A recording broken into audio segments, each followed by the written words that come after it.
어서오세요. 반갑습니다. 안녕하세요. 몇 개월 전 급하게 서울로 장례식장을 갈 일이 있어서 서울 집에 들렸다가 황당한 일을 겪었고 현재는 이혼을 고민하고 있습니다. 저는 지방에서 회사를 다니고 있는 30대 남자이고 아내와 딸은 서울에서 살고 있습니다. 아내는 서울에서 회사를 다니고 있고 저도 서울에서 회사를 다녔지만 2년 정도 지방 근무를 하게 되면서 주말 부부로 지내고 있습니다. 제가 지방으로 내려가면서 혼자 지내는 것이 무섭다며 아직 시집을 안 간 쌍둥이 처제가 서울 집에 들어와서 같이 살게 되었습니다. 한동안은 자주 전화를 하면서 자기 전까지 딸이랑 있었던 일들을 수다를 떨기도 하고 회사 팀장님 흉도 보면서 잘 지냈습니다. 그런데 어느 정도 시간이 지나면서 전화도 안 오고 걸어도 피곤해서 일찍 잤다면서 전화도 안 받았는 경우도 생기기 시작했습니다. 2년이라는 파견 근무가 끝날 때까지 처음부터 매일 몇 시간씩 통화를 할 거라고 생각하지는 않았지만 이렇게 안 받는 경우가 생길 거라고는 몰랐습니다. 아무튼 이렇게 처음보다 소홀해진 것이 익숙해질 때쯤 급하게 서울로 장례식장을 가게 되었습니다. 목요일 밤에 올라온 것이기에 금요일 밤에 또 서울로 올라와야 했기에 회사에 금요일 연차를 내었습니다. 구미에서 밤 10시쯤 출발해서 간 서울 장례식장이었기에 인사도 드리고 좀 앉아있다가 나오니 새벽 3시쯤 되었습니다. 당연히 자고 있을 시간이라 아내한테 연락 없이 서울 집으로 향했습니다. 물론 구미에서 서울로 올라오는 길에 전화를 하였지만 받지 않았습니다. 술도 적당히 마셨고 몸도 많이 피곤한 상태에서 집에 들어갔습니다.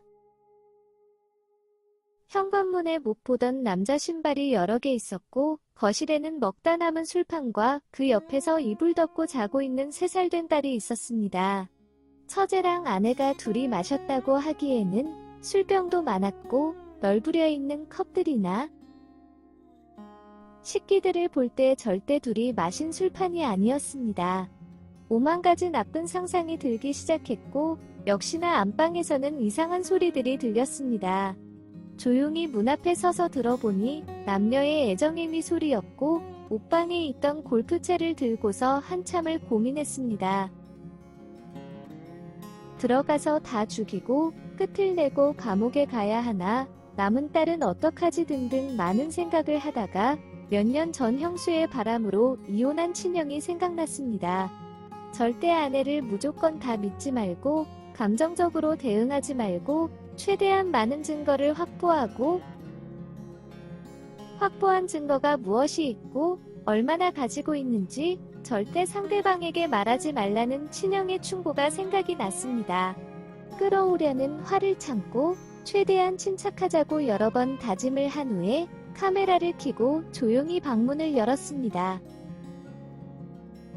어른 영상에서 볼 수 있는 장면이었습니다.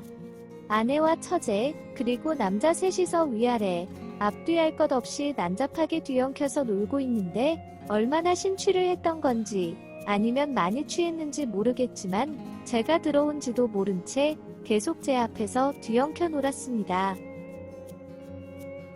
찍힌 동영상을 보니 7분쯤 지나서야 어떤 남자가 저 보고 누구냐고 물어보았고 너 밑에 있는 여자의 남편이라고 해야 할지 너 옆에 누워있는 여자의 형부라고 해야 할지 너무 황당해서 아무 말도 안 나왔습니다. 그냥 하던 거 계속 하라니까. 저한테 이상한 놈도 다 있다는 듯이 한 소리 하고서는 하던 거를 계속하였습니다. 그렇게 여러 편의 동영상과 사진을 찍고 제 개인 웹하드와 메일에 보내놓았습니다. 남자 셋이 힘으로 저를 제압을 하면 폰을 뺏길 것 같았습니다. 아내도 처제도 저와 눈이 마주쳤는데 취해서 모르는 건지 하고 있던 것을 멈추기가 싫었던 건지 계속 하길래 그냥 경찰을 불렀습니다. 외딴 남자들이 집에 들어와서 아내와 처제한테 몹쓸 짓을 한다고 신고하였고 경찰들이 온 이후에 다 같이 파출소 갔습니다. 같이 잡혀온 남자들은 억울하다며 그동안 주고받는 메신저 내용을 보여주었고 수많은 경찰분들이 보는 앞에서 아내의 바람 행각과 두 자매가 그동안 외딴 남자들과 보낸 뜨거운 시간들이 다 밝혀졌습니다. 그렇게 집으로 돌아왔고 처제는 다 자기 잘못이라면서 아내는 잘못이 없다며 용서해달라고 빌고 아내는 오늘이 처음이라며 실수라면서 뻔뻔한 거짓말을 하는 것이었습니다. 이미 파출소에서 아내의 폰도 다 보았고 각종 증거들을 제가 다 수집한 이후인데도 아직도 취해 있는지 계속 거짓말을 하는 것이었습니다. 이 이야기들은 더 듣다가는 진짜로 다시 골프채를 꺼내올 것 같아서 이른 아침에 처갓집으로 전화를 걸었습니다. 빨리 저희 집으로 오시라고 전화를 드렸더니 아침부터 왜 그러냐면서 나중에 다시 이야기하자며 전화를 끊으시길래 새벽에 찍은 여러 동영상 중 하나를 보내드렸습니다. 그것도 처갓집 식구들이 다 있는 단체 채팅방에 보냈습니다. 동영상을 보내자마자 바로 전화가 오셨고 바로 갈 테니 단체 채팅방에 처남도 있고 며느리도 있는데 일단 동영상부터 내려달라고 하셨습니다. 처갓집에서 저희 집까지 차로 10분 거리입니다. 10분 안에 안 오시면 다시 올린다고 한 뒤에 단체 채팅방에 보낸 동영상을 취소하였습니다. 화장이 다 번지고 옷도 거의 헐벗고 있는 두 자매. 바닥과 침대에 굴려 다니는 어른 장난감들과 얼마나 난잡한 놀았는지 예측이 되는 안방의 모습, 거실에 먹고 노른 술판과 그 옆에서 울고 있는 3살짜리 손녀, 제가 TV에 틀어놓은 몇 시간 전까지 아내와 처제가 3명의 외딴 남자들과 뒤엉 켜놓는 동영상까지. 장인 장모님은 집에 들어오시자마자 깊은 한숨과 함께 두 자매를 때리기 시작했습니다. 이쯤 되면 아내의 귀책으로 충분한 이혼 사유가 되고 더 이상 설명도 말싸움도 필요 없지 않냐고 장인 장모님께 물었습니다. 뻔뻔하게 한 번만 용서해달라며 이해해달라는 말씀이 나오지 않을까봐 살짝 걱정은 됐지만 아무리 자기 딸들이지만 이런 경우라면 이혼당하는 것이 맞다면서 원하는 대로 다 해주신다고 하였습니다. 그렇게 한바탕 소동이 난 후에 저는 서울집에 안 올라가고 있으며 주말마다 아내가 구미로 내려오고 있습니다.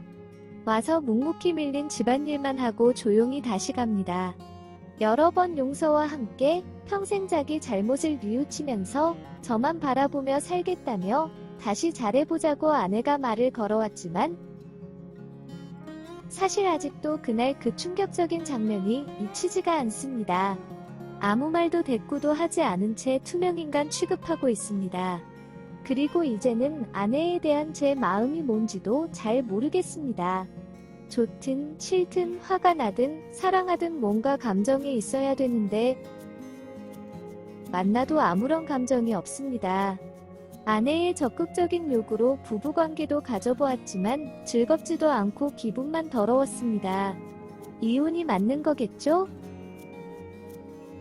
오늘의 사연은 여기까지입니다. 구독과 좋아요, 알림 설정 부탁드립니다.